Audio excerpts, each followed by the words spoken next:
London, you کے، Europe, امریکہ، ہر جگہ پہ میں نے، اور پاکستان کے اندر میں نے کیمرے بھی نکالے. آپ نے کیمرے نکالے؟ میں نے کیمرے نکالے. اپنے آفس میں سے؟ کہاں سے؟ آفس میں سے نکلے، میرے گھر سے نکلے، واو. ہوٹلوں میں سے نکلے. جی تو آپ نے سن لیا. اب کیا کہا جا سکتا ہے؟ مطلب مجھے کہیں نہ کہیں شیر افضل مروت کی اس کہانی میں ایگزیجریشن سے ہٹ کے یہ حقیقت بھی نظر آتی ہے. کیونکہ ایسا ہوتا ہے کہ جب کوئی شخص جو ہے وہ کسی پارٹی کا حصہ بنتا ہے کسی چیز کا، تو آبویسلی اس کو متنازع بنانے کے لیے لوگ اس کے ویک پوائنٹس کو ڈھونڈتے ہیں. لیکن اگر شیر افضل مروت جو ہیں وہ اتنے عقل مند یا سمجھدار تھے کہ وہ اس ہنی ٹریپ میں نہیں آئے، تو یہ ایک بڑی اچھی بات ہے. ورنہ خلیل الرحمان قمر کے ساتھ کیا ہوا تھا آپ کو یاد ہے نا؟ ایک خاتون نے اپنے گھر بلا کے پھر اپنے گارڈز کے تھرو ان کی پٹائی کروائی تھی، پھر گاڑی میں بٹھا کے خلیل الرحمان قمر کو پورے شہر کے چکر لگوائے تھے، اور بعد میں ان کا اے ٹی ایم کارڈ اور ان کا کریڈٹ کارڈ بھی چھین لیا تھا، اور اسے ٹرانزیکشنز بھی کی تھی. وہ ایک الگ بات ہے کہ وہ ایک ایسی مشہور پرسنالٹی تھے کہ اس کے بعد وہ لوگ جو ہے وہ پکڑے گئے تھے. بہرحال جناب، اب ہم چلتے ہیں آج کی اگلی خبر پہ.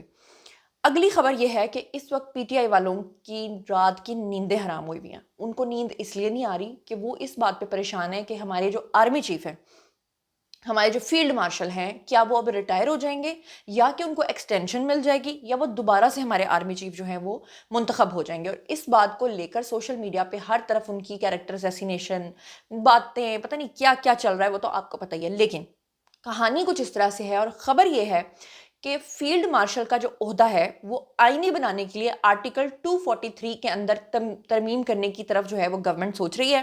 وفاقی حکومت جو ہے وہ 27ویں آئینی ترمیم کے لیے تیار ہو گئی ہے، اور اس بات کی وجہ سے پی ٹی آئی والوں کی رات کی نیندیں حرام ہوئی ہوئی ہیں. ان کو سمجھ نہیں آ رہا کہ اب ہم کریں تو کریں کیا. یہ تھوڑی سی آپ کو ڈیٹیل بتا دیتی ہوں کہ 27ویں آئینی ترمیم میں آرٹیکل 243 جو ہے اس کے اندر جا کے اسپیشلی ترمیم ہوگی، جس کا مقصد جو ہے وہ آرمی چیف کو دیے گئے فیلڈ مارشل کے عہدے کو آئین میں شامل کرنا اور اسے تسلیم کرنا ہے. کیونکہ آپ کو پتا ہے کہ جو فیلڈ مارشل ہوتا ہے وہ کبھی بھی ریٹائر نہیں ہوتا. اس کے بارے میں یہ کہا جاتا ہے کہ وہ ہمیشہ ہمیشہ کے لیے آپ کا فیلڈ مارشل ہے، اور ایسے میں آئین کے اندر یہ ترمیم کی جائے گی تاکہ ان کو تسلیم کر لیا جائے. اب پی ٹی آئی والوں کو جو ہے لوز موشنز اس بات پہ لگے ہوئے ہیں کہ وہ اس بات پہ پریشان ہے کہ اگر یہ ترمیم ہو گئی تو پھر کیا ہوگا کالیا. پھر تو خان صاحب جو ہیں اگر آج وہ 74 سال کے ہیں، اور اگر ان کیس وہ 10 سال بھی جیل کے اندر گزار کے آتے ہیں، تو 84 سال کیوں کہ وہ باہر نکلیں گے. مجوزہ ترمیم میں آئینی عدالتوں کا معاملہ بھی شامل ہے.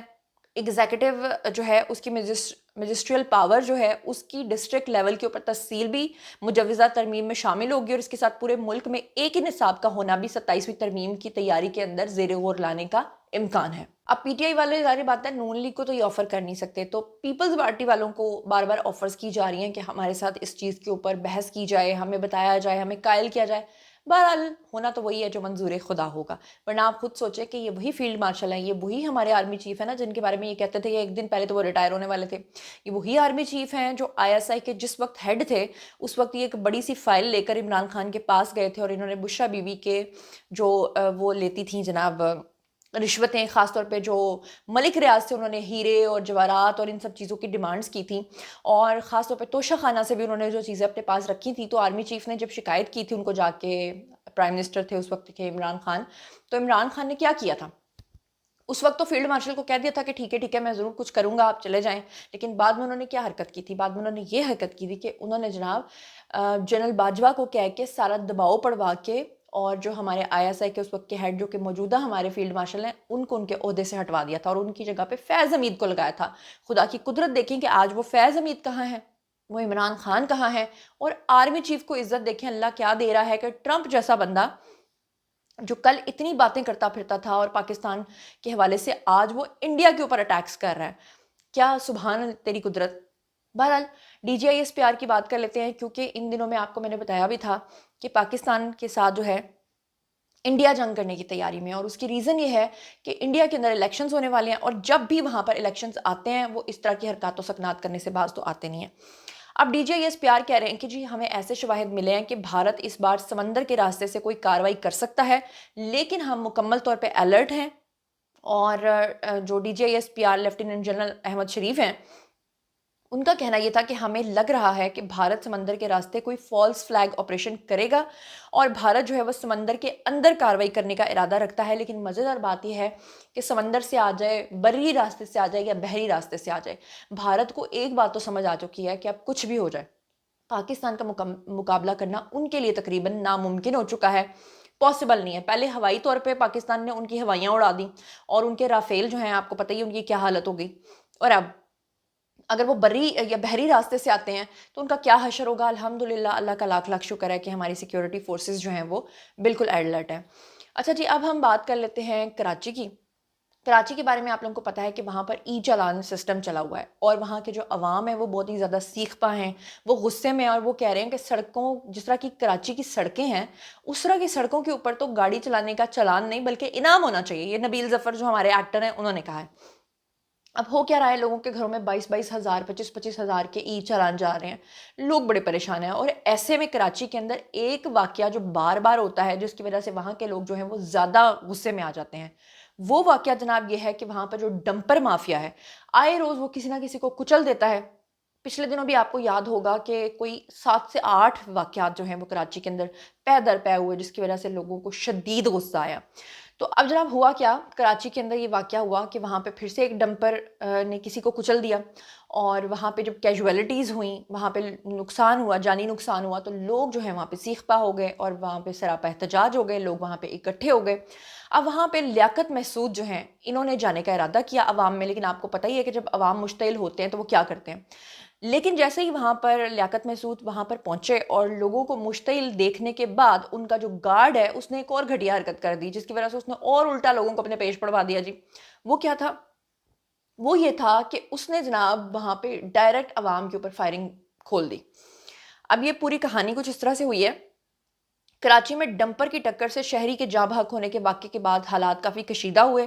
مشتعل افراد کی جانب سے گاڑی کو آگ لگانے کے بعد ڈمپر ایسوسی ایشن کے صدر لیاقت محسود جو ہیں وہ مسلح گارڈ کے ہمراہ وہاں پہ پہنچ گئے، اور اس کے بعد جو ہے کیا ہوا کہ جائے وقوع کے اوپر عوام ڈمپر ایسوسی ایشن کے صدر لیاقت محسود کو دیکھ کر مشتعل ہو گئے اور ان کی گاڑی کے سامنے احتجاج کرنے لگے، نعرے لگائے، لیکن اس موقع پر لیاقت محسود کے گارڈ نے جاتے ہوئے جناب سر عام فائرنگ کی، اور اللہ کا یہ شکر ہے کہ وہاں پر کوئی جانی نقصان نہیں ہوا۔ ادروائز اس طرح کی حرکتیں کر کے یا تو یہ جو وزیر جو صاحب ہیں ان کو جانا ہی نہیں چاہیے تھا وہاں پہ، عوام کو لگے رہنے دیتے، تھوڑا ٹھنڈا ہو جاتا ماحول تو اس کے بعد وہ جاتے اور بات کرتے اور اپنا نیریٹو رکھتے، اور اگر وہ گئے ہی تھے عوام کے زخموں پہ مرہم رکھنے کے لیے تو وہ الٹا نمک میں چینج ہو گیا، کیونکہ ان کے گارڈ نے جناب سر عام فائرنگ کر دی۔ اس سے کیا آپ کو لگتا ہے کہ عوام اور آپ کے حق میں ہو جائیں گے؟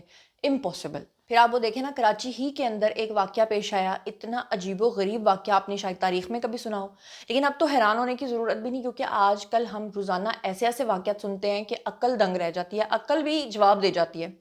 یہ واقعہ جناب یہ بھی کراچی میں پیش آیا، جہاں پر اسپتال کے اخراجات نہیں دے سکی فیملی، تو ڈاکٹر نے کیا کیا، انہی کا نومولود بچہ اٹھا کے بیچ دیا، اور اپنے جو پیمنٹ ہے، جو چارجز ہیں، وہ اس بچے کو بیچ کے پورے کر لیے۔ کیا آپ کو یقین آتا ہے؟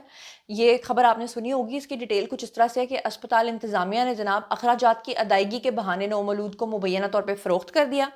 یہ بیسیکلی کراچی کا علاقہ ہے جی، میمن گوٹ، وہاں پہ ایک نجی اسپتال کے اخراجات نہ ادا کرنے پہ انہوں نے یہ لرزہ خیز واقعہ جو ہے وہ سامنے آیا۔